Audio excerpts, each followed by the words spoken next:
하루의 정치를 가장 먼저 그리고 깊게 알아보는 시간입니다. 화요일에 세 분 모셨습니다. 안녕하세요. 안녕하세요. 반갑습니다. 내부엔 쓴소리, 외부엔 철통 방어로 맞서는 스마트한 스피커 성치훈 더불어민주당 부대변인 오셨습니다. 안녕하세요. 수려한 외모에 유려한 언변을 얹어 신사적 품격으로 평론의 미학을 완성한 국민의 대변인 정광재 동현정치연구소장이 오셨습니다. 안녕하세요. 반갑습니다. 한쪽에 치우치지 않는 균형 감각과 판을 먼저 읽는 해안으로 정치판에 새바람을 일으키고 있는 이기인 개혁신당 사무총장님 오셨습니다. 안녕하세요. 안녕하세요. 네. 선거 끝나고 처음 뵙네요. 그렇죠? 네, 6월 2일 화요일에 방송 저희가 했었죠. 그렇죠. 하고 네. 전날 하고. 선거 끝나고 왔더니 우리 이기인 총장님의 타이 색깔이 눈에 띄네요. 넥타이 색깔이 음해와 레드네요. 왜곡을 멈춰주십시오. 저랑 넥타이- 색깔이 굉장히 같네요. 네. 화면에서 봤을 때 화면에서 거의 보니까 같은데요? 거의 지금 같은 방송에서 톤인데요. 넥타이 풀러도 되나요? 균형 감각이 상실된 거 아닙니까?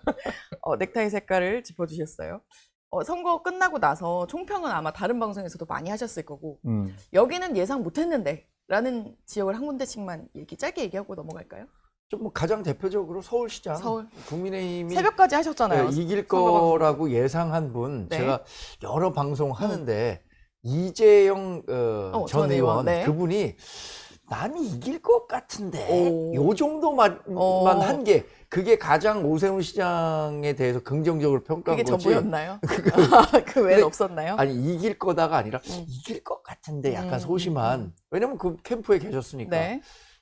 저는 이렇게 생각했어요. 막 따라갔는데 우리 뭐 그 어렸을 때 개주 같은 거 운동을 그쵸. 하다 보면은 대주하죠. 정말 잘 뛰는 학생이 후발주자로 했을 때 정말 따라가거든요. 네. 근데 그걸 역전하려면 압도적인 기량이 있어야 되는데 따라갔는데 앞서기까지는 조금 어렵지 않겠나. 더군다나 이 서소문 고가도로 붕괴 사고가 있어갖고 네.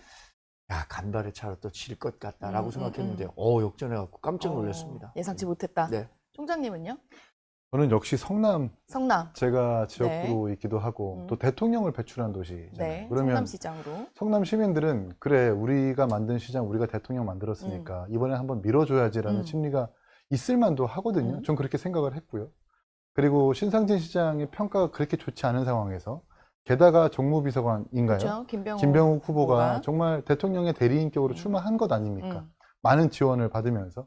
그런데도 이렇게 떨어진다라는 것은 결국 성남 시민들이 성남에서 뭐 토지거래 허가제라든지 이재명 정부를 향한 부동산 대책 그리고 이런 기조들이 잘못됐다는 걸 가장 먼저 심판하는 그런 증거가 아니었나 싶어서 좀 놀랍습니다. 성남. 저는 대변인은요? 지역은 다 비슷한 걸 찍어주셔서 저는 세대를 찍는 게 맞는 네, 것 같은데 세대. 2030 여성 2030 여성. 2030 예상하지 여성. 못했다. 이 민주당의 특히나 서울에 있는 2030 여성이 민주당에게 등 돌릴 줄은 몰랐다. 우리 당이 너무 안일한 태도로 선거에 임한 게 아닌가. 그러니까 저는 2030의 우경화로 분석들을 하는데 그건 전 단호히 반대를 하고요. 그들은 네. 우경화된 게 아니라 민주당이 싫어진 겁니다. 그러니까 민주당이 싫어진 거다. 좀 격하게 표현하면 직설적으로 표현해 주시네요. 지금 민주당이 지금 재수가 없는 거예요. 그들이 느낄 때는 민주당 얘네들 내로남불의 위선에 약간 이런 걸로 똘똘 뭉쳐진 집단으로 지금 그들에게 비춰지고 있기 때문에 그러니까 민주당을 안 찍어준 거지 우경화됐다라고 보면 안 된다. 왜냐면 단적인 예가 부산시장 선거에서는 2030 남성 여성 할 것 없이 다 전재수 후보를 지지를 해줬어요. 네. 그런 걸로 봤을 때 민주당 전체 지도부 지금 당을 이끌고 있는 사람들에 대한 비토가 상당히 심해졌다는 거는 이거는 상당히 심각하게 받아들여야 될 징조라고 좀 보고 있습니다. 2030 여성. 저도 네. 그래서 국민의힘이 네. 야 이제 2030이 우리 편이구나 이렇게 단언해서 앞으로 뭐 이런 그 당 운영하는 데 있어서 그러면 안 될 것 같아요. 이번 선거는 우리가 선거를 하는 유권자의 심리를 분석하면 첫 번째는 그 선호 투표가 있어요. 네. 나 이 사람 정말 좋아하기 때문에 이 사람 찍어 했어. 근데 두 번째는 혐오 투표가 있거든요. 나 이 사람을 진짜 싫어서 안 뽑아.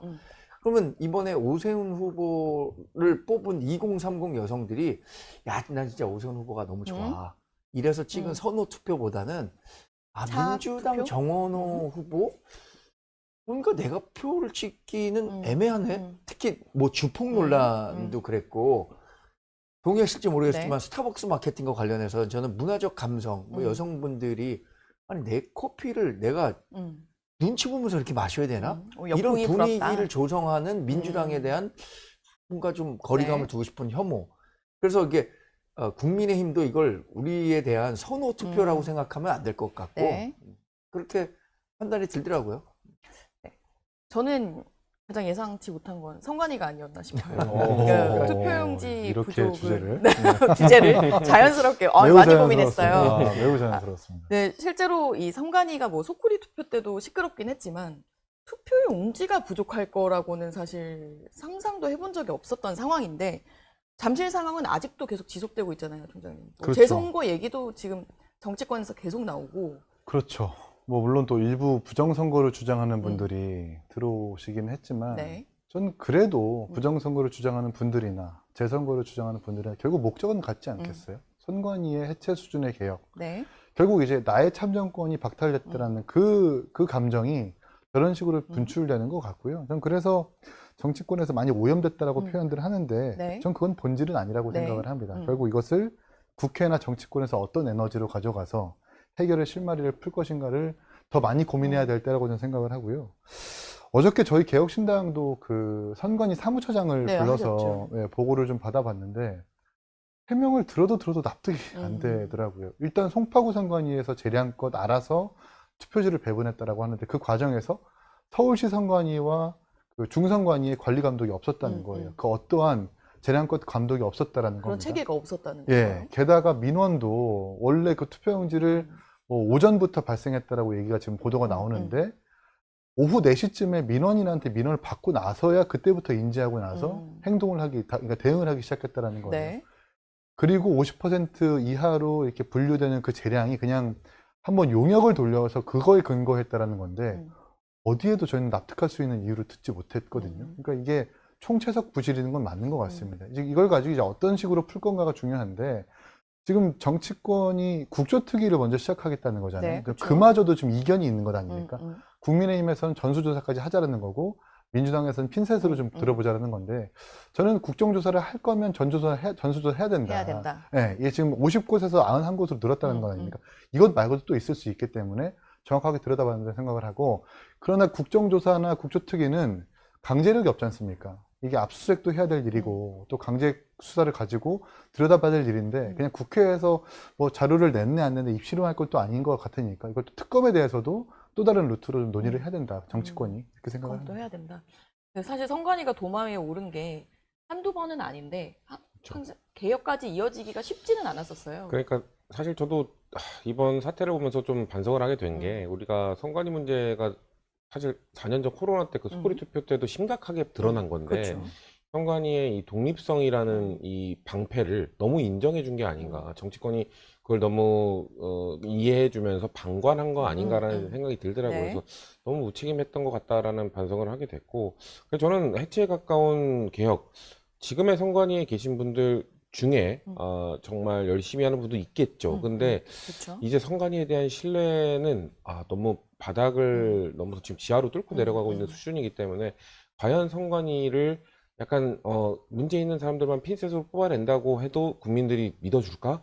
저는 이제 그 정도 수준을 넘어섰다고 보거든요. 거의 해산했다가 다시 구성해야 될 정도다. 해산했다가 진짜 열심히 한 사람들은 다시 뽑으면 되니까요. 네. 그 정도의 개혁이 필요하다고 보고 지금 아까 말씀하신 것처럼 지금 투표가 멈췄던 곳, 투표용지가 당일 공급된 곳 이거 계속 늘어나고 있잖아요. 뭐 그렇죠. 조사할 때마다. 지금 약간 뭐 개표 중입니까? 계속 뭐 늘어나고 있어요, 수치가. 그러니까 이런 걸로 봤을 때 이들에게 맡겨놓으면 안 될 것 같아요. 그래서 저는 뭐 국조든 특검이든 다 좋아요. 빨리 좀 만났으면 좋겠어요. 빨리 만나서 해결책을 냈으면 좋겠어요. 근데 걱정은 장동혁 대표가 답을 정해놓고 있어요. 본인 혼자. 본인 혼자, 재선거로? 예, 그러니까 본인 혼자 답을 정해놓고 그렇게 해버리면 정치권이 모여서 무슨 얘기를 합니까? 정치권이 모여서 우리는 일단 이런 쪽으로 하는데 빨리 만납시다라는 메시지가 아니라 이거 하나면 안 만난다, 이거 무조건 해야 된다 이런 식으로 주장을 하는 장동혁 대표는 아무리 생각해도 지방선거의 패배로 인한 본인의 거취를 여기에 악용하고 있다. 본인의 거취 압박이 오니까 이거에 뭔가 올인하는 듯한 모습을 보여주면서 그 자리를 지키려고 하는 이런 모습을 보이고 있기 때문에 우리가 순수하게 선관위 문제 어떻게 해결하고 이 투표용지 부정 문제 어떻게 국민들께 설명드릴지에 집중해야 되는데 네. 장동혁 대표의 거취가 섞여 들어가면서 마치 지금 잠실에 나와 있는 분들의 이 순수한 분노에 부정선거론자들이 오염시키는 것처럼 지금 장동혁 대표의 사적 목표가 이 논의를 오염시키고 있다고 저는 봅니다. 동의하십니까, 소장님? 저도 재선거라는 정치적 구호 있잖아요. 네. 그거는 거기에 참정권이 침해됐기 때문에 재선거를 해야 한다라고 요구하는 외치는 집회 참가자들은 충분히 할 수 있는 네. 구호라고 생각합니다. 그런데 거기에 가서 정치인들이 재선거를 가서 관철시키겠다라고 하는 것은 옳은 방향은 아닌 것 같아요. 정치인은 갈등과 분열이 있을 때 그것을 어떻게 해결할 수 있는지 이 중재자의 역할을 해야 되는데 네. 갈등을 증폭시켜서 본인의 정치적 이해관계로 승화시키면 안 된다고 생각하거든요. 이 재투표, 재선거라는 것은 법적 테두리 내에서 이루어져야 되는 거잖아요. 그러면 재선거가 가능하려면 세 가지의 요건이 있어야 된다고 네. 하지 않습니까? 첫 번째는 선거 소청. 이거 선관위에서 선거 소청 받아들일 가능성이 제로예요. 네. 일단 한번 첫날부터 긴급회의 통해서 없다고 없다고 했었죠. 했으니까. 두 번째는 그러면 선거 무효 소송인데 당선인 또는 떨어진 사람이 선거 무효 소송? 이거 본인은 이미 승리 선언하고 패배 선언했는데 선거 무효 소송 갈 가능성이 거의 없어요. 아니면 참정권 침해받은 사람들이 나서서 재선거 해야 된다라고 해야 되는데 이게 선거법 198조 1, 2항에 다 명확하게 있잖아요. 선거 등락에 영향을 미치지 않을 정도라면 재선거는 안 한다. 그러면 누가 보더라도 지금 상황에서 재선거의 가능성이 적다는 거를 장동혁 대표나 뭐 정치인들이나 모를 리가 없거든요. 네. 근데 그 재선거 외치는 거는 거기에 나와 있는 사람들의 마음을 좀 얻어보겠다. 이런 거 같아서 지금 이렇게 부적절한 방향으로 가면 안 된다고 생각합니다. 그러니까 국민의힘 내에서도 사실 뭐 재선거가 당론이냐 뭐 이런 걸 물었을 때는 아니라고는 하는데 그러니까 재선거와 관련해서 국민의힘 지금 110명의 국회의원 가운데 재선거가 그러니까 전면 재선거가 필요하냐 이렇게 물어보면 거기에 동조하는 사람 5명이나 될까요? 저는 앞으로도 지금 원내 지도부가 공백 상태라 의원총회나 이런 걸 통해서 총의를 모으지 못하지만 새로 지도부가 구성된다고 하더라도 그거 물어봤을 때 재선거 하자고 한 사람 5명도 안 될 것 같은데요. 아니 그러니까 당론이냐 묻지 말고 그 당선자 모임, 네. 원외위원장 모임, 연석회의 등을 통해서 당론을 모아야죠 당대표가. 그래서 우리는 이번 이 투표용지 부족 사태에 대해서 어떠한 입장과 스탠스를 가져갈 것인가를 입장을 모으고 중지를 모으는 것이 사실 당대표의 역할인데 네. 그냥 그 올림픽 공원의 열기에 힘입어서 그냥 그분들이 하는 말을 그대로 지금 옮겨 적고 있는 게 지금 이 장동혁 대표의 스탠스인 거잖아요. 이게 과연 서울시에서 내지는 전국에서 거의 200곳 중에 거의 100곳 정도의 그 단체장을 국민의힘이 가져갔는데 국민의힘 그 단체장 당선자들이 양해한 일들인가요? 좀 그건 아니라고 그 생각을 의견이 해요. 모아진 거냐? 물론 뭐 기초의원 단위에서는 전 재선거가 필요하다고 생각을 해요. 왜냐하면 투표를 못하고 돌아간 사람들의 표가 혹시나 여야 후보의 내지는 3인 선거구에서 떨어진 사람들의 표수보다 더 많으면 저는 그건 당연히 재선거를 검토할 수 있는 거죠. 그런데 네. 아직 뭐 당선자들도 납득하지 않고 주장하지 않는데 심지어 오세훈 시장도 이미 뭐 불복하지 않고 정원호 후보도 지금 승복한 상황에서 당대표가 나서가지고 재선거하고 있다라는 것, 재선거 주자랑하고 있다는 것은 오히려 당내 혼란을 계속 부추기는 거고 아까 성치훈 부장님 말씀대로 이거 다른 목적이 있는 것 아니냐. 이걸 장동혁 대표의 지방선거 책임론을 회피하기 위한 어찌 보면 좀 면피성 주장 아니라고 의심을 자아내기 충분하죠. 알겠습니다. 말씀대로 국민의힘은 입장을 좀 먼저 정리할 필요가 있다라는 데 뜻이 모아진 것 같습니다. 어제 대통령 기자회견 이야기로 넘어가 보겠습니다. 뭐 여러 가지 얘기를 했어요. 사실 뭐 정책 얘기도 하고 정치 얘기도 하고 선거 얘기도 하고 이 얘기가 난 제일 기억에 남더라 다 있으실 것 같은데 소장님은 어떤 게 기억에 남으세요? 전 부동산 정신승리. 부동산?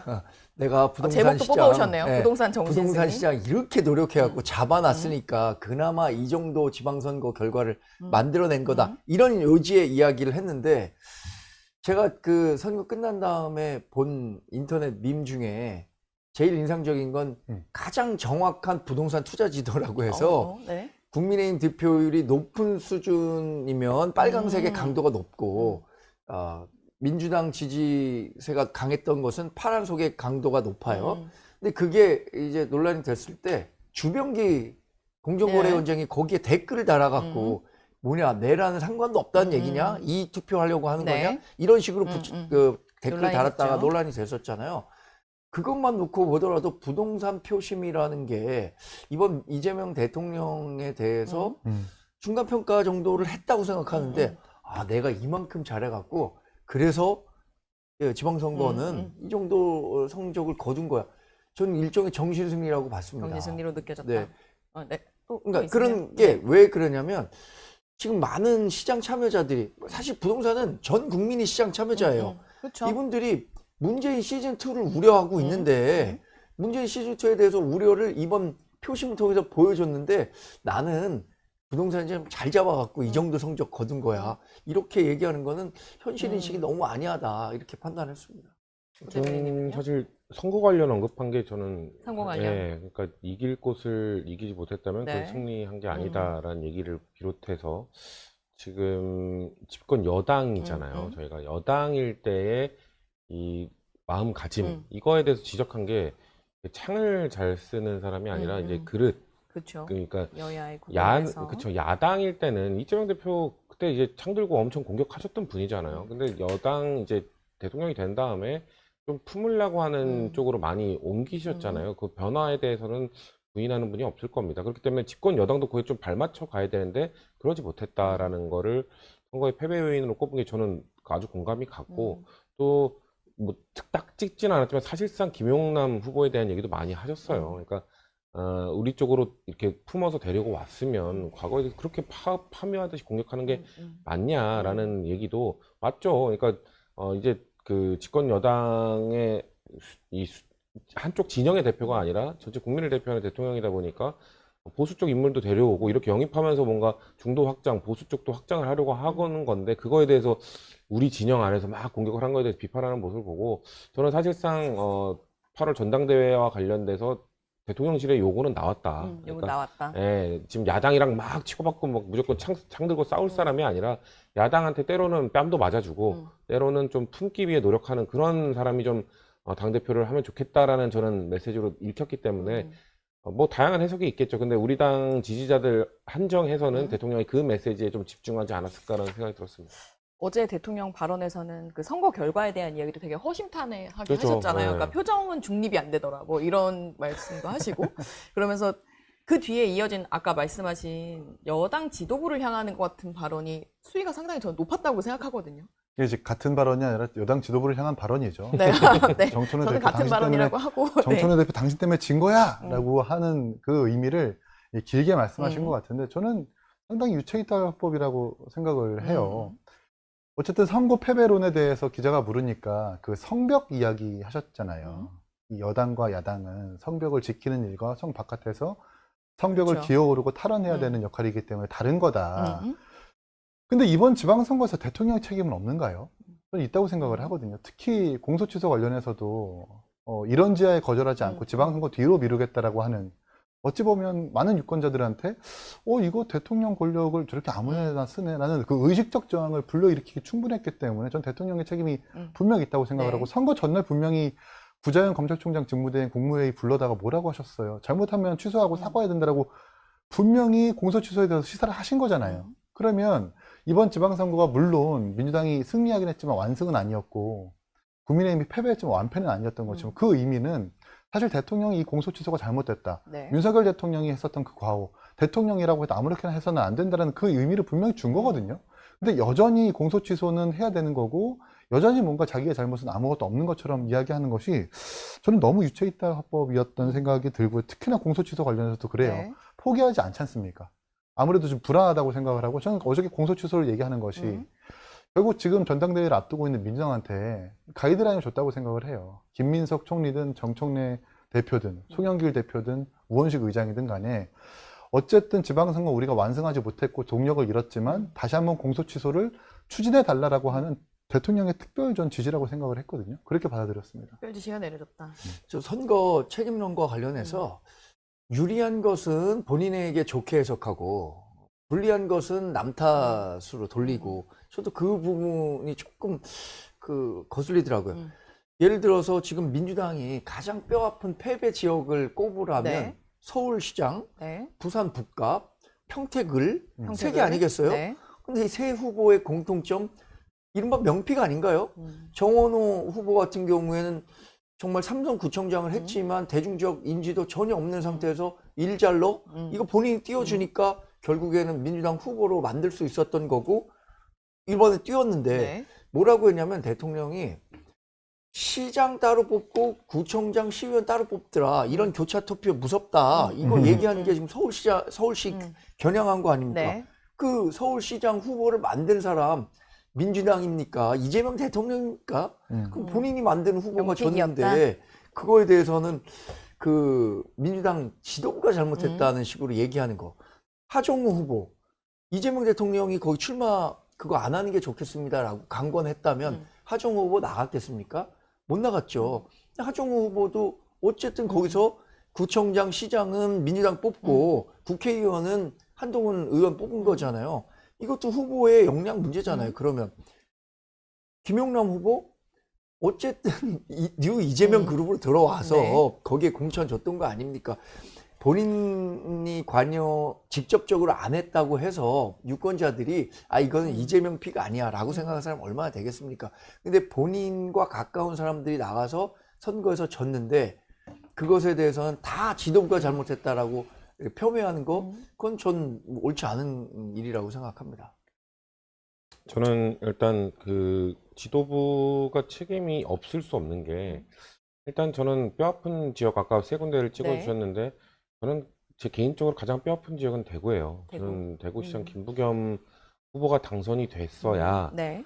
단순히 우리의 한석을 얻는 걸 넘어서서 전 대한민국 정치가 바뀔 수 있다라는 희망을 좀 갖고 있었는데 왜냐면 그 두 분이 추경 후보랑 김부겸 후보가 진짜 품격 있는 선거를 보여주셨다고 생각하거든요. 그러면서 비전과 이 대구 발전에 대한 이 비전 제시를 통해서 진짜 김부겸 후보 좀 됐으면 좋겠다는 생각을 했었는데 근데 안 된 이유를 저는 몇 가지 꼽으라면 일단 당 지도부가 이번 선거의 슬로건을 내란 심판으로 걸었잖아요. 그거는 매우 잘못된 거예요. 이거는 내란 심판으로 선거 슬로건을 건 이상 영남 지역 선거는 뭐 지겠다는 선언이나 다름없다. 아까 말씀드린 것처럼 전재수는 개인기로 돌파를 한 거고 울산은 단일화라는 그리고 저쪽에 그 분열이라는 변수 그런 것 때문에 겨우겨우 이긴 거지 사실상 영남 선거를 포기하는 슬로건을 내걸었다는 생각이 들고 뭐 아까 조작기소 특검 얘기를 하셨습니다만 공소취소 권한 저는 공소취소 권한 드러내야 된다고 계속 얘기를 했고 지금이라도 드러내야 된다고 생각하는데 지금 드러내더라도 더 화가 날 것 같아요. 선거 전에 좀 드러내지. 선거 전에 드러냈으면 대구 선거 해볼 만하지 않았을까 선거 전 지울 수가 없거든요. 네. 이제 지금 저는 그 대통령이 법과 상식에 따라 하면 된다라고 말한 게 저는 법과 상식에 따라 제가 계속 얘기했던 게 이 조작기소 특검은 순리대로 가야 된다. 순리대로 가려면 순리대로. 공소취소 권한은 드러내고 거기에 대해서 밝히는 것만 그리고 재판부로부터 유죄를 받아내는 역할만 하면 된다. 그러면 순리대로 가서 법과 상식에 따라 공소기각으로 이어지는 그 그림을 만들어야지 어떻게 인위적으로 하는 듯한 공소취소 권한을 주면 안 된다는 얘기를 제가 계속 했던 건데 그거를 드러내지 않은 게 너무 그 안타깝다는 생각이 들고 마지막으로 스타벅스도 저는 정부에서 세금 쓰이는 걸로 스타벅스 쿠폰 사지 마라 라는 정도가 마지노선이었다고 생각해요. 그래도 국민 세금이 쓰이는 거니까. 근데 당에서 이거에 대해서 막 이 스타벅스와 불매와 관련된 언급을 하는 거는 전 그래서 애써 그때는 이거 뭐 가지 말자는 금지령이 아니라 자제령이다라고 얘기를 했습니다만 당 차원에서는 발언을 좀 자제했었어야 되는 게 아닌가. 그 세 가지를 좀 자중했다면은 저는 대구 선거 아무튼 그게 너무 아쉽기 때문에 그래서 저는 결국 당이 지휘를 잘못했다고 생각해요. 그래서 당의 책임이 책임론이 있다. 있는 거죠. 네. 실제로 선거 끝나고 나서 원래 이긴 쪽과 진 쪽이 극명하게 갈리면 양쪽의 표정이 확 다르잖아요. 근데 이번 선거는 아무도 웃고 있지 않고 그리고 좀 조용한 편이다. 저는 이렇게 느껴지는데 민주당에서 최고위원이 이제 사퇴를 선언하면서 이제 민주당은 사실상 전당대회 모드로 들어간 것 같아요. 이현주 최고가 또 사퇴를 하면서 책임론을 확실히 짚고 가셨죠. 전당대회는 한 2달 전부터 하고 있었던 것 같습니다. 이미 시작했었죠. 선거 때도. 지금 다 못 웃고 있는데 제가 봤을 때 한동훈 대표랑 약간 뭐 정광재 대변인 정도가 웃고 계신 게 아닌가 굉장히 웃고 계시네요. 웃고 그런 계시네요. 느낌이 들어요. 예, 뭐. 아니 저도 이번에 선거 평가할 때 그 우리나라 정치의 주요 축을 생각하면 일단 청와대에 있을 거고 제1정당은 제2정당 있잖아요. 모두 다 불행한 선거 결과다 이렇게 얘기를 했거든요. 이재명 대통령도 되게 어제 나왔잖아요. 표정이 중립이 안 되더라. 그러니까 실망했을 거고 이번에 숫자로만 나타난 선거 결과는 민주당이 승리했는데 지도부 사태가 있는 곳은 민주당이에요. 민주당이 먼저 나왔어요. 지금 지도부 사퇴 아무도 안 했거든요. 근데 민주당은 지도부 중에 일원이지만 한 명은 벌써 사퇴했단 말이에요. 이번 선거 결과에 대한 책임을 두고. 그러니까 아주 묘한 선거 결과죠. 이번에. 아까 이기인 총장님이 대통령이 이제 특별 지시를 내린 거다 하면서 이름을 말씀하신 분들이 다 후보들 아니신가요? 맞아요. 근데 그렇죠. 우원식 의장은 사실 나올지 안 나올지 잘 모르겠고. 누가 그래도 우원식 총장님이 얘기하셨어요. 의장까지 의장님 하셨는데 얘기하셔가지고. 당대표 나오는 건 또 이게 뭔가 정치적 도의 내지는 뭔가 이 관행과 잘 맞지 않기 때문에 모르겠는데 어쨌든 김민석 총리와 정청래 대표의 대결이라는 걸 우리가 알 수 있는 거잖아요. 결국 이제 그 두 사람의 어떤 비전 내지는 당을 어떻게 이끌 건가에 대한 경쟁 대결이기도 하지만 이번 지방선거에 대한 사퇴 그리고 책임론을 가지고 아마 아주 경쟁을 할 건데 네. 전 결과적으로 김민석 총리가 될 가능성이 굉장히 크다고 생각을 네, 해요. 크다. 일단 왜냐하면 어쨌든 대다수의 유권자들과 야당은 동의하지 않지만 정청래 대표는 공소취소 특검을 관철하지 못했습니다. 무리하게 추진을 하다가 결국 역풍을 불러일으켰고 또 한 세계일본과 하는 여론조사에서 평택과 북갑과 하남에서 그러니까 보궐선거가 치러지는 곳에서 공소취소에 대한 여론을 한번 물어보니까 대부분 네. 다 반대한다라는 거예요. 결국 이제 그 민심이 있는 건데 무리하게 추진하다가 결국 이게 관철되지 못했고 지방선거의 완승이 아니라는 점에서 제동력을 잃다 보니까 네. 이게 사실 정청래 대표한테 책임이 크다고 생각을 하고 그리고 정원호 후보라든지 김부겸 후보라든지 선거운동을 보면 이게 후보보다 정청래 대표가 먼저 앞서가지고 인사를 하러 다녀요. 사실상 정청래 대표의 뭐 전당대회 전초전이었다고 좀 해도 과언이 아니라고 생각을 하거든요. 그러니까 후보자들이 가려지고 정청래 대표의 리스크가 좀 더 부각되기 때문에 오빠 논란이 생기는 거고 대통령의 얼굴을 치르지 못한다는 평가가 있는 건 아닙니까? 그래서 결국 당원들이 이대로는 안 된다. 이대로는 2년 뒤 어쨌든 총선 공천권을 가지고 있는 당대표를 뽑는 거니까 정청래 대표의 얼굴을 한 번 더 치른다면 이것도 모르겠다 이거. 왜냐하면 지금 이재명 대통령의 모델을 따라서 김민석 네. 총리도 정청래 대표도 대통령이 되고 싶어하는 사람들일 텐데 그럼 자기 사람들을 사실 공천을 할 거고 네. 거기에 따른 갈등이 분명히 있을 거란 말입니다. 그러면 총선에서 좋은 결과는 우리가 나오지 않을 거라는 건 예상할 수 있는 거잖아요. 그래서 저는 친청이라 하더라도 네. 정청래 대표의 기조에 뭐 동의하는 당원이라 하더라도 이 하반기 때 당대표는 다른 리더십이 필요하다고 분명히 판단하실 것 같아요. 현 판세를 말씀해 주신 것 같은데 실제로 그런가요?